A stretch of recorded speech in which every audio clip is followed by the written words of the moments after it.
निफाड तालुक्यातील धक्कादायक बातमी। छत्रपती संभाजीनगर ते नाशिक हायवेवरती चांदोरी गावाशेजारीच असलेल्या नागपूर फाटा या ठिकाणी 6वीत शिकणाऱ्या सिद्धी मंगेश लुमसे ही विद्यार्थिनी शाळेत जात असताना या विद्यार्थिनीला वेगात चालणाऱ्या डंपर चालकानं जोरदार धडक दिली।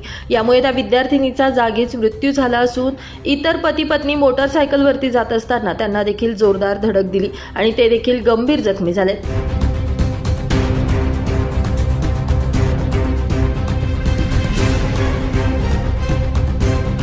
या दरम्यान काही काळ वातावरण तणावाचं झालं होतं। संतप्त नागरिकांनी हायवे बंद करून रास्ता रोको केला। सायखेडे पोलीस स्टेशनचे पीआय विकास ढोकरे हे त्या ठिकाणी तात्काळ येऊन नागरिकांची त्यांनी समजूत घातली आहे।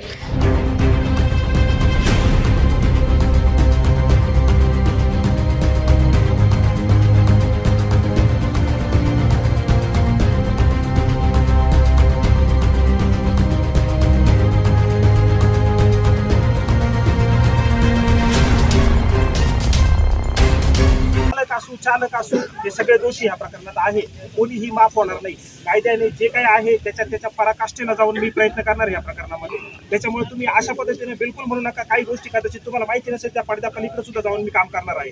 आणि हे माझं गाव आहे आणि त्या गावातला प्रत्येक व्यक्ती हा मी माझा प्रत्येक वेळी समजत आलेलो। वर्ष सव्वा वर्ष मला या ठिकाणी झाले, पण कुठूनही चुकूनही असं कोणाला वाटलं नसेल की हा कुटुंबातला सदस्य नाही हा ढोकरे सर।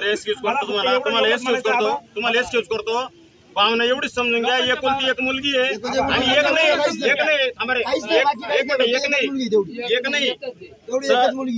सर एकच नाही, तिचा एकटीचाच नाही प्रश्न। अशा आमच्या गावातून 25 ते 30 मुली आणि 25 ते 30 मुलं एकटी निवडून जातात। 6 किलोमीटर यायचे प्रत्येकाच्या घरी मुली घरी नेऊन नेल्या घरी। बसवाले सुद्धा अशाच गाड्या चालवतात। विषय इतकाच आहे की या घटनेच्या दोषींना पकडण्यासाठी मला जो वेळ देणं गरजेचं आहे तो वेळ माझा या ठिकाणी सर तुमच्या हातात आहे। तुम्ही मालकाला 1 तासात इकडे बोलू शकता, 1 तासात सर तुमच्या हातात आहे। लगेच कॉल करा सर, त्याला बोला आमच्यापर्यंत ऍक्शन घ्या तुम्ही बघता सर। तो ड्रायव्हर मालक तुम्ही इथं बोला, आम्ही रस्ता मोकळा करतो। नाशिक माझा न्यूज साठी राहुल लोणवणे, चांदोरी।